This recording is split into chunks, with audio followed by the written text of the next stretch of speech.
Hello friends, welcome to OD study point. स्वागत है आप सभी का आपके अपने YouTube channel OD study point में। तो प्यारे दोस्तों, मैट्रिक्स में कल तक हम लोगों ने क्वेश्चन नंबर 1 से क्वेश्चन नंबर 5 के सारे क्वेश्चंस को सॉल्व कर लिया था। आज क्वेश्चन नंबर 6 से हम लोग प्रश्नावली 3.1 के सारे क्वेश्चंस को सॉल्व करेंगे। तो देखते हैं क्वेश्चन नंबर 6। क्वेश्चन नंबर 6 आपका है, निम्नलिखित समीकरणों से x, y तथा z का मान ज्ञात कीजिए। क्वेश्चन नंबर 6 में आपसे 3 क्वेश्चन पूछा गया है। देखते हैं क्वेश्चन नंबर 6 का पहला क्वेश्चन। इस तरीके से आपका क्वेश्चन है, दो मैट्रिक्स दिया है 4 3 x 5 y z 1 5।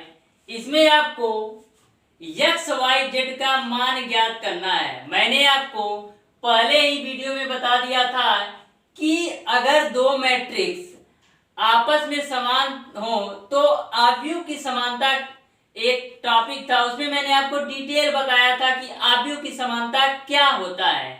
तो इस क्वेश्चन को सॉल्व करते हैं। हमको एक्स वाई जेड का मान ज्ञात करना है, तो यहाँ से कंपेयर करा दीजिए। तो कंपेयर कराएंगे तो यहाँ से आपका y का मान कितना निकलेगा, y का मान आपको 4 मिल जाएगा और z का मान कितना मिलेगा, z का मान आपको 3 मिल जाएगा और x का मान कितना मिल जाएगा 1। तो इस तरीके से x का मान आपका 1, y का मान आपका 4 और z का मान आपका 3, यही आंसर हो जाएगा। ओके, अब देखते हैं क्वेश्चन नंबर 6 का दूसरा क्वेश्चन।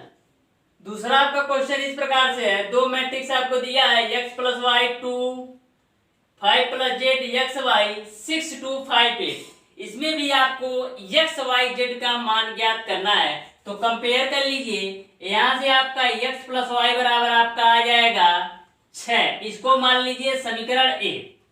और यहाँ से आपका 5 प्लस जेड बराबर 5, तो लिख लीजिए 5 प्लस जेड बराबर 5। तो यहाँ से आप 5 से 5 कैंसिल कर सकते हैं, तो z बराबर आपका आ जाएगा 0। ओके, अब यहां से आप कंपेयर करेंगे तो x प्लस वाई बराबर कितना निकल जाएगा 8। x इंटू वाई बराबर आपने 8 पा लिया। z का मान तो आपने निकाल लिया, लेकिन हमको x y का मान और चाहिए। तो किस तरीके से सॉल्व करेंगे, हम क्या करेंगे, लिखेंगे इसको मान लीजिए दो समीकरण है आपका, तो लिखेंगे समीकरण 1 से आपको क्या मिल रहा है, y बराबर हम लिख सकते हैं 6 माइनस एक्स।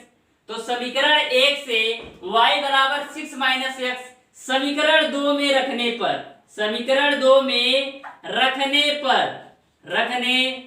अब रख दीजिए, तो हो जाएगा आपका y का मान 6 माइनस एक्स लेना है, तो x ऐसे ही रखते हैं और y की जगह पर 6 माइनस एक्स रख देते हैं। तो 6 माइनस एक्स बराबर आपका हो जाएगा 8। अब इसको सॉल्व कर लीजिए, तो हो जाएगा 6x माइनस का एक्स स्क्वायर बराबर 8 हो जाएगा आपका। माइनस एक्स स्क्वायर को मैं उधर ले चलता हूं, तो हो जाएगा आपका एक्स स्क्वायर, इसको भी उधर लेते चलिए, माइनस 6x प्लस का 8 बराबर 0। ओके, यहाँ तक तो आपको समझ में आ गया होगा। अब इसको मैं ए आपका एक द्विघात समीकरण बन गया। अब इसको सॉल्व कर लेते हैं, तो आपका हो जाएगा एक्स स्क्वायर माइनस का 6x प्लस 8 बराबर 0। तो 4 दूना 8 और 4 दो 6, तो हो जाएगा x square minus 4x plus 2x plus 8 बराबर 0। तो यहाँ से x कॉमन, x माइनस 4, यहाँ से माइनस 2 कॉमन, तो x माइनस 4, तो हो जाएगा x माइनस 2 और x माइनस 4। तो x की कितनी वैल्यू आई, x की आपका 2 वैल्यू आया, एक 2 और दूसरा 4। तो ए तो आपने निकाला x की वैल्यू 2 और 4। तो x की वैल्यू समीकरण 1 में रखने पर क्या लिखेंगे, x का मान समीकरण 1 में, तो x का मान समीकरण 1 में रखना है। तो कंडीशन ये है कि 2 और 4 दोनों है x का मान। तो सबसे पहले मैं 2 को रखता हूं समीकरण 1 में x का मान, तो यहां से आपको मिल जाएगा y बराबर 4। कब, जब मैं x बराबर 2 लेता हूं। यहीं पर यदि मैं x बराबर 4 लेता हूं और x बराबर 4 यदि आप समीकरण 1 में रखते हैं, तो y का मान आपको 2 मिल जाता है। इस तरीके से आप देख रहे हैं कि x की भी 2 वैल्यू और y का भी 2 वैल्यू मिल रहा है और z का केवल एक मान आपका 0। तो इस तरीके से आपका होगा x y z का जो मान आपका हो जाएगा 240, तो हो जाएगा 240 या 420, तो हो जाएगा 420। तो इस तरीके से आपका आंसर हो जाएगा 240 या R420, यही आपका आंसर हो जाएगा एक्स वाई जेड का। देखते हैं क्वेश्चन नंबर 3, क्वेश्चन नंबर 6 का क्वेश्चन नंबर 3। तीसरा क्वेश्चन आपका इस प्रकार से दिया है, दो मैट्रिक्स आपको दे दिया है, इसमें भी आपको एक्स वाई जेड का मान निकालना है। तो कंपेयर कर दीजिए, तो आपका x प्लस वाई प्लस का z बराबर आपको मिल जाएगा 9, इसको मान लीजिए समीकरण 1, और x प्लस z बराबर आपको मिल जाएगा 5, इसको मान लीजिए समीकरण 2, और y प्लस z बराबर आपको मिल जाएगा 7, इसको मान लीजिए समीकरण 3। अब क्या करेंगे, अब आपको सोचना है कि किसका मान किस समीकरण में रखे कि हमको एक एक वैल्यू एक्स वाई जेड का मान निकल जाए। तो हम क्या करते हैं, y प्लस जेड का मान समीकरण 1 में रखने पर लिखेंगे समीकरण 3 से y प्लस जेड का मान, y प्लस जेड का मान समीकरण 1 में तो रख दीजिए, तो हो जाएगा x और y प्लस जेड का मान कितना रखना है 7 बराबर 9, तो यहां से आपका x बराबर कितना आ जाएगा 2। ओके, अब x का मान यदि मैं समीकरण 2 में रखता हूं तो हमारा z का मान आ जाएगा, तो लिखेंगे x का मान समीकरण 2 में, तो x का मान आप समीकरण 2 में रखेंगे तो z का मान आपका कितना आ जाएगा, z बराबर आपका आ जाएगा 3। अब हमको x और z की वैल्यू निकल गई, अब हमको y का चाहिए, तो z का मान यदि समीकरण 3 में रख देंगे तो y का मान आ जाएगा, तो लिखेंगे z का मान समीकरण 3 में, तो z का मान समीकरण 3 में रख दीजिए, तो z का मान कितना है 3 रख देंगे तो y की वैल्यू कितना आ जाएगा 4। तो इस तरीके से आपने x y और z की वैल्यू निकाल लिया, 2 4 और 3, यही आपका आंसर हो जाएगा। देखते हैं क्वेश्चन नंबर 7। क्वेश्चन नंबर 7 आपका इस प्रकार से दिया है, आपको a b c d का मान निकालना है। तो इसको आप आव्यूह के समानता से ही इसको भी सॉल्व करेंगे, जैसा आपने क्वेश्चन नंबर 6 सॉल्व किया है। तो सॉल्व करते हैं, तो यहां से आपका समानता से करेंगे तो a माइनस बी बराबर आपको मिल जाएगा माइनस का 1, इसको मान लीजिए समीकरण 1, और 2a प्लस c मिल जाएगा आपको 5, तो 2a प्लस का c बराबर आपको मिल जाएगा 5, इसको मान लीजिए समीकरण 2। 2a माइनस बी बराबर आपको मिल जाएगा 0, तो 2a माइनस बी बराबर मिल जाएगा आपका 0, इसको मान लीजिए समीकरण 3। 3c प्लस d बराबर मिल जाएगा 13, तो 3c प्लस d बराबर आपको मिल जाएगा 13, इसको मान लीजिए समीकरण 4। अब हमको a b c d का मान चाहिए, तो सोचना आपको ये है कि किन दो समीकरणों को सॉल्व करें कि हमको a b c d में से कोई ना कोई वैल्यू मिल जाए। तो हम यदि समीकरण 1 और समीकरण 2 लेते हैं तो एक हमारा कैंसिल होगा b और एक मिल जाएगा, तो लिखेंगे समीकरण 1 व समीकरण 2 से तो सॉल्व कर लीजिए, तो हो जाएगा आपका a माइनस बी बराबर -1 और 2a माइनस बी बराबर 0, 2a माइनस का b बराबर 0। अब क्या करिए, समीकरण 1 और 2 को घटा दीजिए, 1 से 2 को घटा दीजिए, तो आपका a जो b भी है कट जाएगा, यहाँ पर माइनस होगा, तो यहाँ पर -2a में से एक घटेगा, तो -a बराबर आपका -1, तो a माइनस से a माइनस कैंसिल हो जाएगा। तो यहाँ से आप देख रहे हैं a का मान 1 आपको मिल जा रहा है, तो a बराबर 1 आपको मिल गया। a बराबर 1 समीकरण 1 में, तो a का मान 1 रख दीजिए समीकरण 1 में, तो 1 माइनस बी बराबर माइनस का 1, तो यहाँ से माइनस का b बराबर यहाँ पर हो जाएगा -2, तो माइनस से माइनस कैंसिल हो जाएगा, तो b बराबर आपका मिल गया 2। अब a और b का मान आपने निकाल लिया। अब हमको चाहिए सी का मान। यदि ए का मान मैं समीकरण 2 में रख देता हूं तो सी का मान निकल जाता है। तो लिखेंगे ए बराबर एक समीकरण 2 में रखने पर तो ए का मान एक समीकरण 2 में रख दीजिए तो हो जाएगा 2 गुणे 1 प्लस का सी बराबर 5। तो यहां से आपको सी का मान कितना मिल जाएगा 3। अब आपने ए बी सी का मान निकाल लिया, अब डी का मान चाहिए। यदि सी का मान समीकरण 4 में रखे तो डी का भी मान मिल जाएगा। तो लिखेंगे सी बराबर 3 समीकरण 4 में, तो डी का मान आप 3 रख दीजिए समीकरण 4 में तो हो जाएगा 3 गुणे 3 प्लस का डी बराबर 13। तो यहां से आपको मिल जाएगा डी बराबर 4।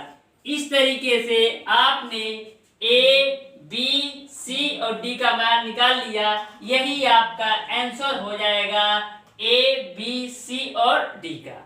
देखते हैं question number 8। Question number 8 A बराबर आपको इस प्रकार से दिया है, matrix A M into N एक वर्ग आव्यूह है यदि 4 ऑप्शन दिए हैं, M less than N, M greater than N, M बराबर एन, इनमें से कोई नहीं। तो मैंने आपको वर्ग आव्यूह का डिफिनीशन बताया था कि वर्ग आव्यूह क्या होता है, जिसमें पंक्तियों की संख्या स्तंभों की संख्या के बराबर होता है, वह आपका वर्ग आव्यूह होता है। यानी कि जितने पंक्ति हो उतने ही स्तंभ हो तो वो आपका वर्ग आव्यूह होगा। तो इस कंडीशन में जो आपका पंक्ति होगा वो स्तंभ के बराबर होगा, यानी जो यम का मान होगा वो एन के बराबर होगा, तभी आपका वर्ग आव्यूह होगा। तो इस तरीके से आपका ऑप्शन नंबर सी सही हो जाएगा। Question number 9। Question number 8 x तथा y के प्रदत्त किन मानों के लिए आव्यूह के निम्नलिखित युग्म समान है। दो आव्यूह आपको दे दिया है, एक ए है और दूसरा ए है। कह रहा है x और y के किन मानों के लिए जो आव्यूह आपका ए है और ए आव्यूह दोनों आपस में समान होंगे, किस मान के लिए x और y के 4 ऑप्शन दे दिए हैं। पहला ए ऑप्शन है आपका x बराबर -1/3 y बराबर 7। ऑप्शन बी वाला है आपका ज्ञात करना संभव नहीं है। ऑप्शन सी आपका है x y बराबर 7 x बराबर -2/3 पर, और ऑप्शन डी आपका है x बराबर -1/3 y बराबर -2/3 पर। तो आपको चेक करना है कि x और y के किन मानों के लिए ए आपका मैट्रिक्स इस मैट्रिक्स के बराबर है, या यह कह सकते हैं हिंदी में यह आव्यूह आपका इस आव्यूह के बराबर है x और y के किन मानों के लिए। तो निकाल लीजिए x y का मान। तो यहां से आप कंपेयर कराएंगे तो आपका हो जाएगा 3x + 7 बराबर 0। तो यहां से आपको मिल जाएगा x बराबर -7/3। ओके, अब यहां से यदि आप इसको कंपेयर कराते हैं तो हो जाएगा 5 बराबर y-2, या यह कर सकते हैं y बराबर 7। और यहां से भी आप कंपेयर कराएंगे तो y + 1 बराबर 8, यहां से भी y का मान आपको 7 ही मिलेगा। तो इसको लेने की कोई जरूरत नहीं है क्योंकि यहाँ पर भी y का मान 7 ही है। अब इसको देखते हैं तो यहां से इसको आप कंपेयर कराएंगे तो आपका हो जाएगा 2 - 3x बराबर 4 या -3x बराबर 2। तो यहाँ पर हो जाएगा x बराबर -2/3।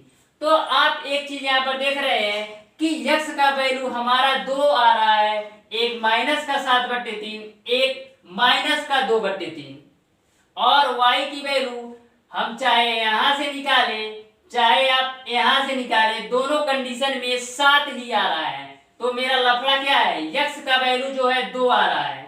तो किसी भी चाहे x चाहे y किसी का मान एक 2 आता है तो ऐसा मान संभव नहीं होता है। यदि x की वैल्यू यहाँ पर 2 मान आ गया x का मान, तो ऐसा मैट्रिक्स में संभव नहीं होता है। तो इस तरीके से आपका ऑप्शन नंबर बी सही हो जाएगा कि ज्ञात करना संभव नहीं है। ओके, तो इस तरीके से आपका ऑप्शन नंबर बी सही हो जाएगा।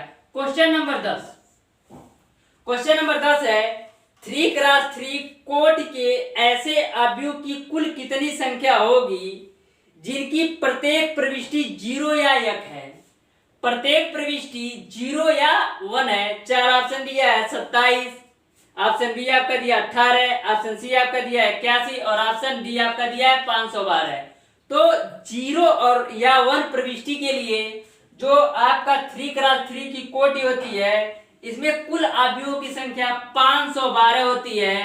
तो इस तरीके से आपका ऑप्शन नंबर डी सही हो जाएगा।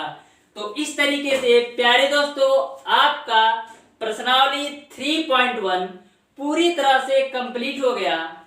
तो प्यारे दोस्तों मैंने सारे क्वेश्चन को 1 बाय 1 करके आपको बिल्कुल अच्छी तरीके से डिटेल में बताया है।